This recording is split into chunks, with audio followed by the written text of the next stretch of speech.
All right, we are back with another cocktail hour Q&A. So new questions, new cocktail, and little Theo is here to help.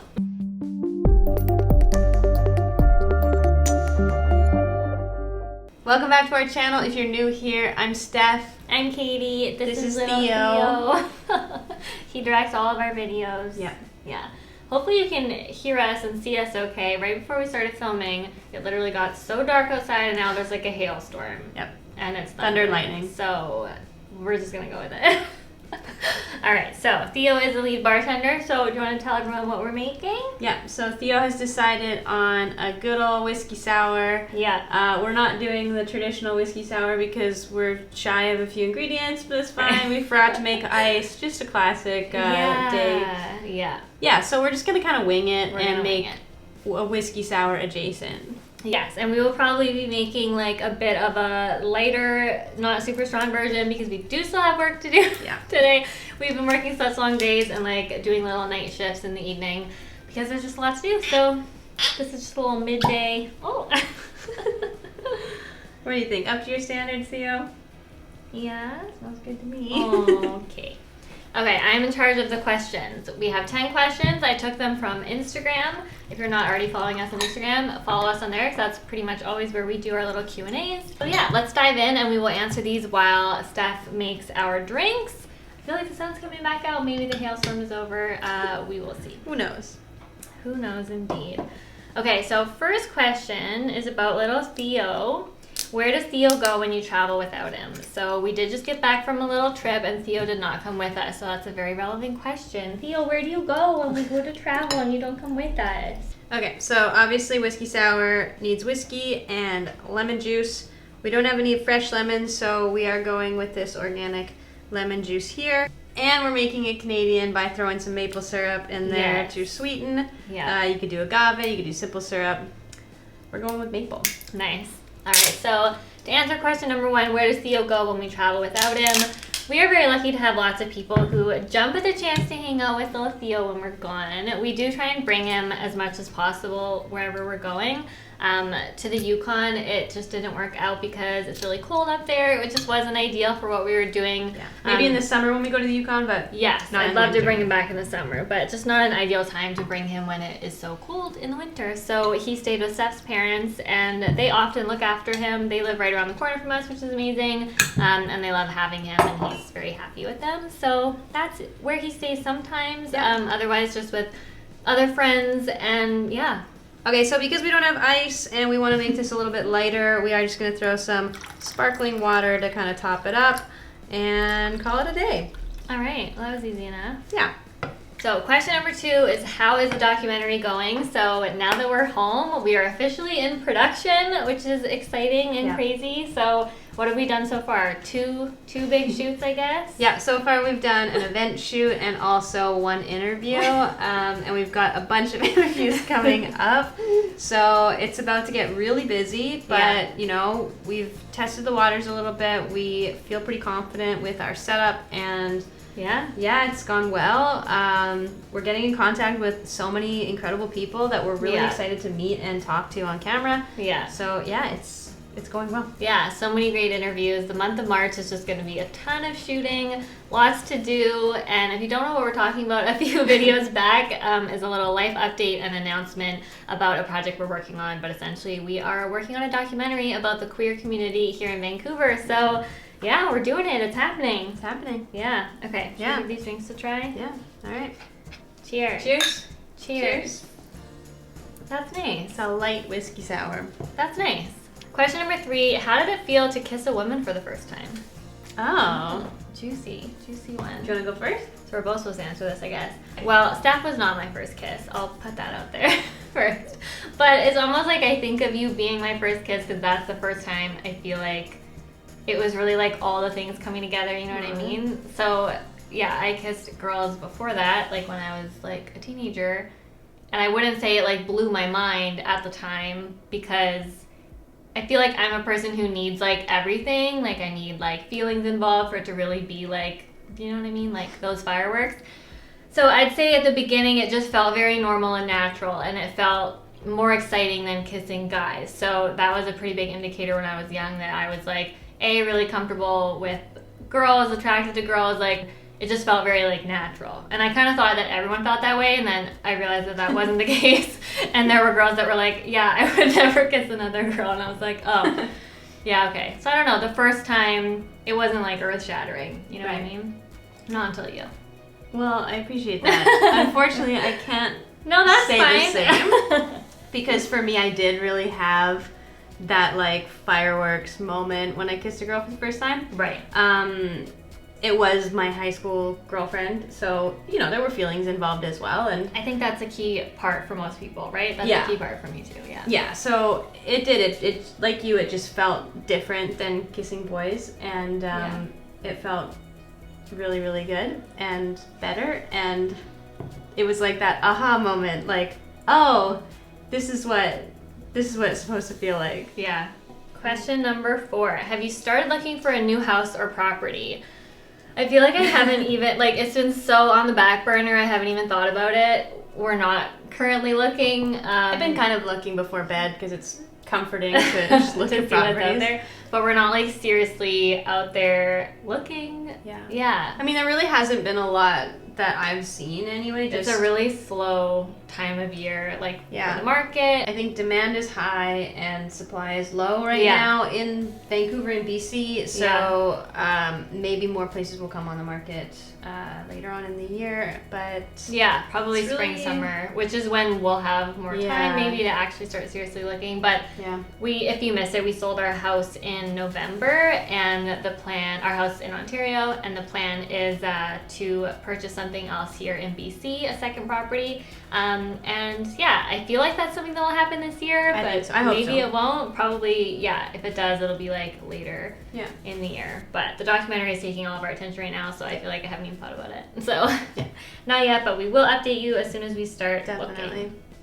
Next question: how do you make new friends these days? That's such a good question, like out of the pandemic. Are we even out of the pandemic? It's like everything's changed so much, right? In terms of like social gatherings and like just meeting new people and all those opportunities that we haven't had for so long. I don't know, what would you say is the answer? I mean, I think in general in the last several years, even before the pandemic, we had been connecting with a lot of people online through Instagram. And so we made a lot of new friends that way anyway, and that's kind of how we've been connecting with new people through the pandemic as well. Now that we're kind of able to do in-person events again, we're meeting friends of friends a little bit here and there. We went to a women in film event the other day because a friend hooked us up with a ticket and an invite, and I think that everyone's kind of itching to see people in person, and I think everyone's kind of getting back into the habit of being social again. So after I think so long, we'll start to connect with people and meet people again in real life, and make new friends that way moving forward. I hope so. Like, as much as I feel like I've adapted to becoming a hermit at home, and I'm just like, I don't ever need to leave the house ever again. I think we do. And when we do things that are social, and when we do meet people, especially like-minded people, and people who are doing similar things as us, people who are in the creative industry and very ambitious and doing cool things, like I get so energized being around people like that, and I'm like, oh, like as much as I'm an introvert, I do really need this, and I miss it. So hopefully that's something that we can have more of this year. Is it difficult being landlords? So this is probably the first time in many years that we are not renting any property. Currently renting anything. We are not currently landlording. As nice as it is to have the cash flow from rental properties, it is definitely a job, and some tenants are a lot easier than others. Basically, what you want to do if you are a landlord, or if you're thinking about becoming one, is you want to try to pick the right people as much as possible. For sure. I was really lucky early on when I first started renting out places that I had amazing tenants, and I literally never heard from them, and the place was in great shape when they left, so that was kind of a dream. And then we realized how rare that is. And then we realized, and they stayed for like a couple of years too. And then I had a series of not so great tenants, and it was tough. It's a lot of work. Honestly, I find it to be a big relief at the moment to not have to worry about Yeah. that. And I wasn't even the one dealing with it. You were, and I still found it really stressful. Yeah. So as much as it's been such an important piece of the puzzle for us, and like the income has meant so much for us and our business and just our life over these past few years, it's kind of refreshing to take a break. I still think it's something we'll continue to do in the future. Yeah. Like the next property we buy, I would love for it to have like a rental capacity as well. But I think in the meantime, it's really nice having a bit of a break. But yeah, a couple tips, definitely pick the right people, and also stay on top of stuff, because if you let things that need to be repaired go, it will just be a massive headache. So one of the things that I've always done to just keep things running smoothly is just stay ahead of all the things that I possibly can, so that there are very few surprises. Obviously, things are going to break. You know, people are going to mess stuff up, unfortunately, but as much as you can keep everything in the best shape possible, that'll eliminate a lot of those headaches. So. Yeah, totally. Good advice. This is really good. I'm digging it. Good. Yeah, I like it. Ice might have been a nice touch. It probably needs some ice, it's okay. It's okay without ice takes time to make, unfortunately. Yeah, we didn't quite have the time. So, next question. Any upcoming travel plans? Like, not really. Just in June. Right. We do have plans for Pride. Yes, tentative plans. Another trip that's been postponed like many times. But yeah, Steph bought me theater tickets in New York. 10 years like ago. Broadway theater tickets. Yeah, it would have been, the end of 2019. Right? That I bought the tickets? No. Like I bought the ticket. Yeah, I gave the tickets to you Christmas of 2019. Oh, but you had bought them like in the summer of in September. 2019. Right. Maybe August. Right. Yeah. Right. And then, so we've had these for literally years. The show just didn't open. It got postponed, and then our trip got postponed, and et cetera, et cetera.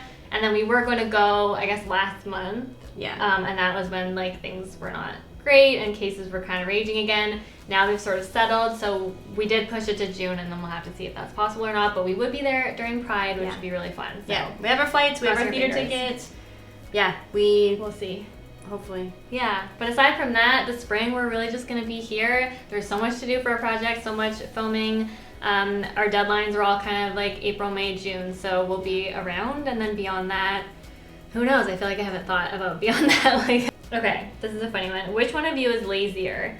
I wouldn't call either of us Theo lazy. And honestly, I wouldn't even call Theo lazy. He loves to play. He would run and run all day long if you gave him the opportunity, but he's also just very good at chilling out and letting us work and resting, letting us film. And yeah, that's true. Yeah, I wouldn't call any of us lazy. I wouldn't say that the Broughton family is a lazy family. No, we do like a good sleep in here and there, but we work quite late and we work hard. We work a lot. We're just kind of always going. Yeah.